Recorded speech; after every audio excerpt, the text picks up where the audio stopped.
Okay, here is the video notes for today. It's exponential functions. Um, Go ahead and take a minute to jot all this down. Press pause in the video. It's going to be two-sided, so this is going to be the first side, and this is going to be the second side. Okay, but again, I'm just going to assume that you already took all these notes down. If you need to, pause the video at any point or rewind if you have to. All right, so again, we're doing exponential functions. It says exponential functions are in the form of y equal ab to the x, where b is positive and does not equal 1. I want you to go ahead and basically focus on a couple of things. Number one, I need the x to be up here on the exponent in order for it to be exponential. Number two, this b needs to be a positive number and it cannot be 1. Okay. The A, honestly, you can be pretty liberal with the A. It just can't be 0. But the rest of it should be pretty good. All right. So we're going to go ahead and identify if these are exponential. The first thing I'm going to notice is that the variable is up here. That's what I want. I also notice that my B is positive and that it's not equal to 1. So all the things are being upheld. Therefore, I can say, yes, this is exponential because it looks like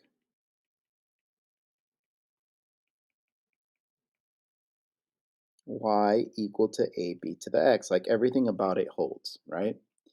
All right, let's take a look at the next one. I'm going to see if this is exponential. Unfortunately, you see my variable is down here, and I said that if it's going to be exponential, the variable has to be in the exponent. So we're going to say no, this is not exponential because the variable is not in the exponent. It needs to be up there. All right, let's take a look at letter C. Decide for yourself whether this is exponential or not. We're going to go with the answer of no, because remember that my b cannot be 1, and right here I have my b value equaling 1. So I'm going to say no, because b cannot equal 1. All right, y equals 7 times negative 2 to the x. Is this exponential? And again, that b is going to be a problem. I have a negative right there, so I'm going to say no, because b cannot be negative.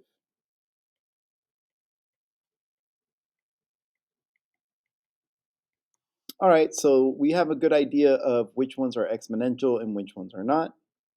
We're going to go ahead and move on. It says a table represents an exponential function if the y values are being multiplied by a constant number. I want you to think of it like being geometric, but your r value has to be positive. And again, it really should not be equal to 1. All right, so let's see what's happening on this first table.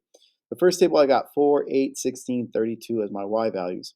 What's happening to my y values? Well, let's see. The first time I went from 4 to 8, which means I multiply by 2. Then from 8 to 16, I multiply by 2 again. And then from 16 to 32, I multiply by 2 again.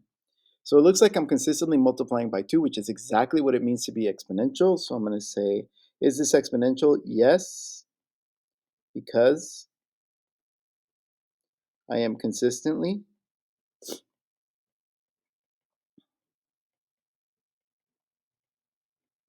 multiplying by 2.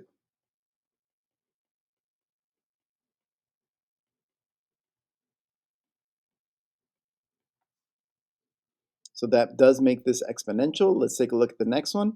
The next one's a little bit trickier to see. I have 2, 4, 12, and 48. If you have enough time, hopefully you notice that the first one got multiplied by 2. The next one got multiplied by 3. The next one got multiplied by 4. So I do see a pattern. I know the next one would be multiplied by 5, but that doesn't matter. Remember, it's only exponential if you're consistently multiplying by the same number, and I am not. So I'm going to say no, because we are not multiplying by the same number. And I'm going to write same in capital letters just to make sure that you understand what the problem is here. I am multiplying. I'm just not multiplying by the same number. All right, and then it says evaluate each function for the given x value. So all I'm going to do is it says y equals 4 to the x where x is -1. So they're telling me that x is -1. That means where I see the x, I get to replace it with the number -1. So this is going to be y equals 4 to the -1. But remember our exponent rules, we don't like negative exponents, so I'm going to go ahead and move it to the bottom. Y equals 1 over 4 to the first, which means y equals 1 over 4. All right, let's take a look at the next one. I got y equals -1 times 2 to the x power, where x is equal to 3. Again, just like last time, I'm going to go ahead and take that x, I'm going to substitute it. Wherever I see an x, I get to replace it with the number 3. So this is going to be y equals -1 times 2 to the third. This matters, right, as far as the order. So should I be multiplying -1 times 2, or should I do 2 to the third power? Well, if we were to use PEMDAS, remember that exponents are more important than multiplication, so we should be doing 2 to the third power. Remember that 2 to the third power is not 6 because it's 2 times 2, which is 4, times another 2, which is 8. So it's going to be y equals -1 times 8. And then -1 times 8, we just multiply those together and we get -8. Okay, so that takes care of the first page. First page is really not that bad, right? Like, went by pretty fast. Let's take a look at the second page. Second page is going to take a little bit longer because there's a lot of calculations that I want you to be able to do by hand. So at first, I'm going to go a little bit slower, but I am going to kick it up quite a bit. Okay, so let's see. Um, I am going to graph this by taking these x values and substituting them in right here. Sorry, I'm doing some weird stuff with my iPad. Uh, there you go, I lost the button. So I'm going to take all these x values and I'm going to substitute it right here. So on the first time around, I'm going to take the -2 and I'm going to substitute it in for x. That's going to be 2 to the -2 power, which remember we don't like negative exponents, so I move it to the bottom. That's 1 over 2 to the second power. And 2 to the second power is just 4, so this becomes 1 over 4. This is going to be a long video, guys, so I'm going to be going through the calculations kind of quickly. If I start going too fast, I need you to hit pause in the video before you move on to the next one. Like, you need to understand every single one of these before we move on, okay? And this next one is going to be 2 to the -1 power because I got the -1, and I substituted it in for my x. Whoops, I forgot to put the -2 highlight here, sorry. All right, remember 2 to the -1, we're just going to go ahead and move it, so that becomes 1 over 2 to the first. And 2 to the first is just 2, so this becomes 1 over 2. Okay, this is the last one we're going to highlight on this one. I'm going to do 2 to the 0 power. How did I know I'm doing 2 to the 0? Well, because my next x value is 0, and I just substituted my x with 0. Need you to put your thinking caps on. 2 to the 0 should be an easy one for you. Hopefully you remember anything to the 0 power is 1. So I get to write a 1 right here, and we're done. The other ones are a lot faster, so let's see. 2 to the first. 2 to the first is just 2. And for the last one, when I plug in the 2, 2 to the second power, that's just going to be 4.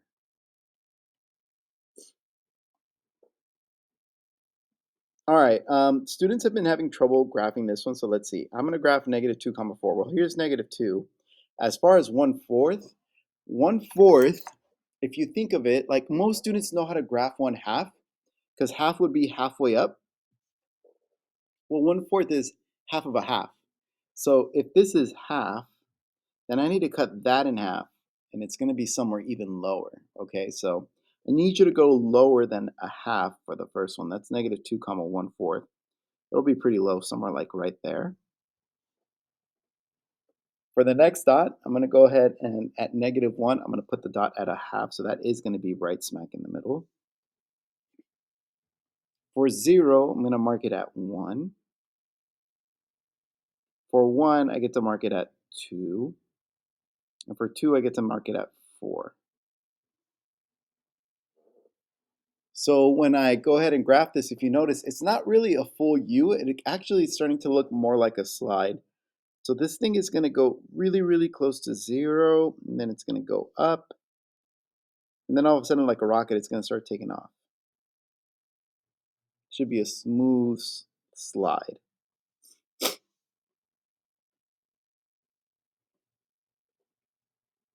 One of the things that I was pointing out during class too is that if you keep going this way, so this is one, this is a half, this is a fourth. This will be an eighth. I cut it in half again, I get it to 16th. I cut it in half again, I get 1 over 32. If I keep cutting something in half, does it ever go to zero? Like, does it ever fully go away? And the answer is no, right? Like, even if you take like a little tiny speck, if you cut that in half, you're still left with like a half a speck. So you're never going to end up with nothing. So we call this an asymptote. It gets really, really close to zero, but technically that blue line will never, never touch the zero. It'll get super close, but it won't touch it. Okay, let's take a look at the next one. The next one is probably the toughest one that we're going to have just because we have that fraction. So I'm going to try to go through the first one relatively slow and then kind of speed up after that one. All right, so I want 1/2 to the x power. Hey, also, I want you to notice that since there's no number here, we're going to assume that that number is 1. So this is my a is 1. That's okay. My b is positive, and it's not 1. So this is a good b. I have my a, my b, and it's to the power of x. So this is an exponential function. Even though you're missing that number there, you need to know that there's a 1 in front. Okay. All right, let's take the -2 and substitute it into my equation. That's going to be 1/2 to the -2nd power. How do we tackle that? Well, we're going to do this the longer way. We're going to use our exponents rules, and remember that that -2 goes everywhere. So I get 1 to the -2 power over 2 to the -2 power. And since they both have negative exponents, they both need to move. So this is on top. It needs to move to the bottom because of the negative exponent. This is on the bottom, but it has a negative exponent, so it needs to move to the top. If it has a negative exponent, it needs to move. So this becomes 2 to the 2nd power on top, 1 to the 2nd power on the bottom. 2 to the 2nd power is just 4. 1 to the 2nd power is just 1. So you get 4 divided by 1, you end up with a 4. Go ahead and rewind if you need to, but make sure you take a minute to understand what's going on in that problem. All right, let's do the same thing for the next one. Let's see, I'm going to take the -1. I'm going to go ahead and substitute it.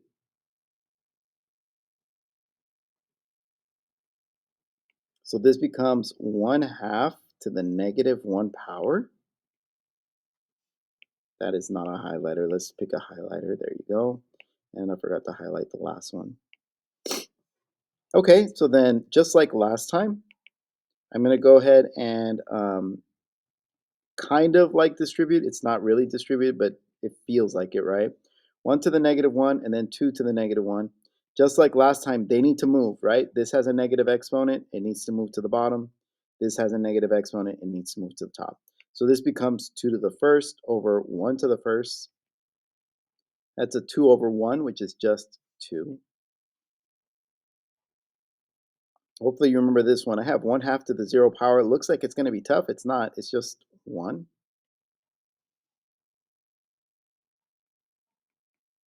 1/2 to the first power. Again, seems like it should be tough, but anything to the first power is just going to be that same thing. So this is still 1/2.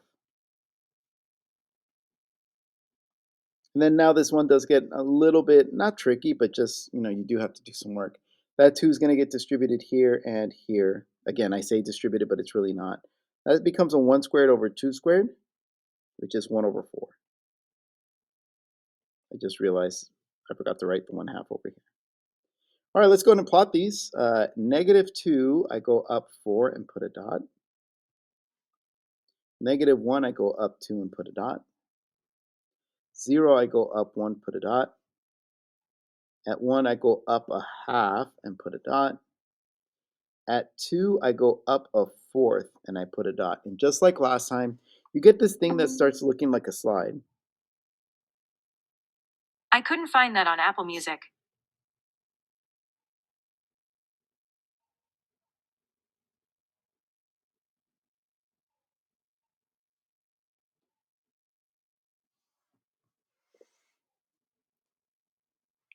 And you get something that looks like that. Sorry, that was my Siri. I had to try to figure out how to turn it off on an iPad. Sorry about that. Okay, and so we're down to our last problem. This one is going to take a little bit of work, so let's see how well we can do with it. All right. I'm going to take this -2. I'm going to substitute it right here, and then I'm going to go through the process and let's see what happens. Okay, let's see. On the first one, this is going to be 2 to the -2 minus 1 plus 4. Well, that's 2 to the -3 plus 4. This is going to be 1 over 2 to the third plus 4. And I'm running out of space, so we're going to have to be kind of smart with this. This is 4, and then that 2 to the third is going to be 8. So this is going to become 1 over 8 plus 4. Let me write this as 4 and 1/8. It's the regular 4 plus an extra eighth.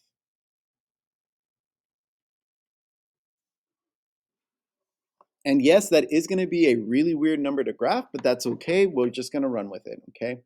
Let's see, the next one. I'm going to take this -1. I'm going to substitute it for my x. This is going to be 2 to the -1 minus 1 plus 4. Man, I just keep forgetting to highlight these guys over here. Okay, that becomes 2 to the -2 plus 4. Remember that -2 we're going to get rid of, so that's going to be 1 over 2 to the second power plus 4. And I'm running out of space, so hopefully we can do 2 steps in one. Remember that this is just going to be 1/4 plus 4. So this is going to be 4 and a fourth.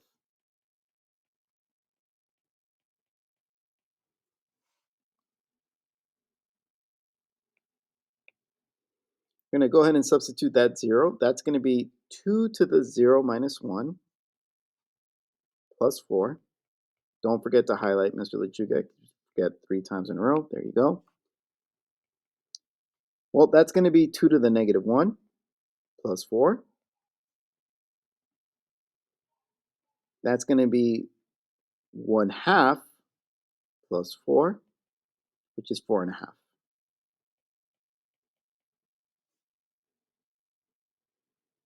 Okay, the next one should be a little bit easier. Let's see. Let's go ahead and plug in the 1. That's going to be 2 to the 1 minus 1 plus 4, which is 2 to the 0 plus 4. And I know 2 to the 0. That's just 1. So this is going to be 1 plus 4. Hey, look at that. I finally get a nice number. I get 5. And then for the last one, this is going to be 2 to the second power plus 4. Whoa, whoa, whoa, whoa. I messed up. I messed up. That should be 2 to the 2 minus 1. I am so sorry. 2 to the 2 minus 1 plus 4. Okay, that becomes 2 to the first plus 4. Well, I know 2 to the first, that's just 2. 2 plus 4, and I get 6. Oh, okay, let's go ahead and start plotting these. I know this looks like it's going to be kind of ugly to plot. It's not that bad as long as you know what's going on. So this is -2. Here's 4, but I need to go 4 and an eighth. Remember, this is a half. Let's see if I can get closer. This is a half. And if I cut that in half, I get a fourth. If I cut that in half, I get an eighth. So an eighth is like right above the line. It's not exactly on the line. So here's 4. I need 4 and an eighth. So it's going to be like just barely above. That's 4 and an eighth. The next one we said was -1, 4 and a fourth. 4 and a fourth is not that high, guys. Like it's a little bit higher than an eighth, but definitely lower than a half. So you see how it just slowly crept up? All right, and then the next one says 0, 4 and a half. Okay, that one is like right smack in the middle, so we're gonna put it there. There's 0, 4 and a half. And then the next one is 1 and 5. 1 and 5 is gonna be like right here. And then the next one, unfortunately, it's gonna be, well, I guess I can graph it. I forgot to write 2 and 6. 2 and 6 is gonna be right here.